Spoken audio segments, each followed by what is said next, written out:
बहुत समय पहले की बात है। 5 दोस्त राहुल, प्रिया, समीर, नेहा और विक्रम छुट्टियां मनाने के लिए जंगल में ट्रैकिंग पर गए थे। वे सभी रोमांच के शौकीन थे और इस बार उन्होंने एक नए घने जंगल में जाने का फैसला किया था, जिसके बारे में उन्होंने भी बहुत कुछ सुन रखा था। मौसम काफी सुहाना था। पंछियों का चहचहाना और हवा में पेड़ों की सरसराहट एक अलग ही सुकून दे रही थी। वे अपनी धुन में चलते जा रहे थे जब अचानक मौसम बदलने लगा। आसमान में काले बादल छा गए और बिजली कड़कने लगी। जल्द ही तेज बारिश भी शुरू हो गई। लगता है हमें कहीं रुकना पड़ेगा, राहुल ने कहा। उसकी आवाज बारिश में डूब रही थी। हाँ, इस तरह आगे बढ़ना ठीक नहीं है, प्रिया सहमत हुई। वे चारों ओर देखने लगे। जब समीर की नज़र कुछ दूर एक पुरानी हवेली पर पड़ी, वह हवेली बहुत पुरानी और डरावनी लग रही थी, जैसे वर्षों से उसे छुआ न गया हो। उसकी खिड़कियां टूटी हुई थी और दीवारों पर काई जमी थी। अरे वो देखो, शायद हम वहां रुक सकते हैं, समीर ने उस हवेली की ओर इशारा करते हुए कहा। नेहा और विक्रम थोड़े हिचकिचा रहे थे। ये कुछ ज्यादा ही डरावनी लग रही है, नेहा ने पूछा। हाँ, जंगल के बीच में ऐसी हवेली कुछ ठीक नहीं लग रहा है, विक्रम ने भी अपनी शंका व्यक्त की। हमारे पास और कोई विकल्प नहीं है दोस्तों, बारिश और तेज हो रही है, राहुल ने कहा। उनके पास और कोई रास्ता नहीं था, इसलिए वे भारी कदमों से उस डरावनी हवेली की ओर बढ़ चले। जैसे ही वे हवेली के करीब पहुंचे, एक अजीब सी ठंडी हवा का झोंका आया, जिससे उनके रोंगटे खड़े हो गए। हवेली का मुख्य दरवाजा आधा खुला हुआ था और अंदर से एक अजीब सी खामोशी आ रही थी। उन्होंने धीरे से दरवाजा धकेला और अंदर कदम रखा। अंदर भयानक अंधेरा था और हवा में धूल और सीलन की अजीब सी गंध थी। दीवारों पर लगे पुराने चित्र फटे हुए थे और मकड़ी के जालों से भी ढके हुए थे।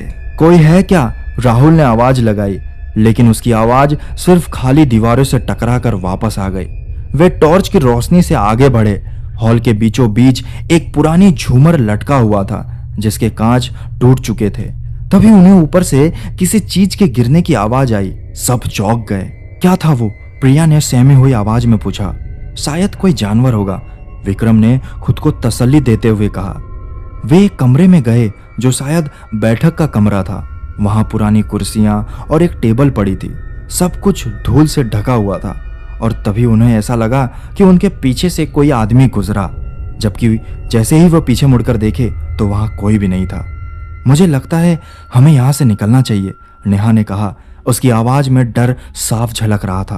पर बारिश अभी भी तेज है, समीर ने जवाब दिया। अचानक उन्हें एक धीमी दर्द भरी आवाज सुनाई दी, जैसे कोई रो रहा हो। आवाज ऊपर से आ रही थी। सब एक दूसरे को देखने लगे। शायद कोई फंसा हुआ है, राहुल ने हिम्मत करते हुए कहा। वे धीरे धीरे सीढ़ियों से ऊपर चढ़ने लगे।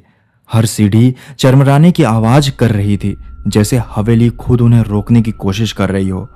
ऊपर एक लंबा गलियारा था, जिसके दोनों ओर कई कमरे थे।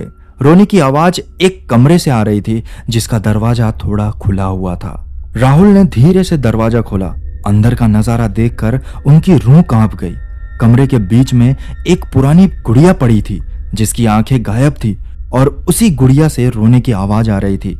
जैसे ही उन्होंने गुड़िया को देखा, रोने की आवाज तेज हो गई और कमरे में मौजूद सभी पुरानी चीजें हिलने डुलने लगी। एक तेज ठंडी हवा का झोंका आया और दरवाजा तेजी से बंद हो गया। वे सभी चीख पड़े। उन्हें समझ में आ गया था कि यह कोई साधारण हवेली नहीं है, बल्कि एक भूतिया जगह है। भागो, राहुल चिल्लाया। वे तेजी से दरवाजा खोलने की कोशिश करने लगे, लेकिन वह अटक गया था। तभी कमरे में अजीब सी हंसी गूंजने लगी और उनकी हड्डियां तक को कंपा रही थी। दीवारों पर अजीबोगरीब परछाई नाचने लगी। किसी तरह राहुल और समीर ने दरवाजा खोला और वे सभी जान बचाने के लिए भागे। वे बिना रुके बिना मुड़े उस डरावनी हवेली से बाहर भागे। जंगल में तेजी से दौड़ने लगे।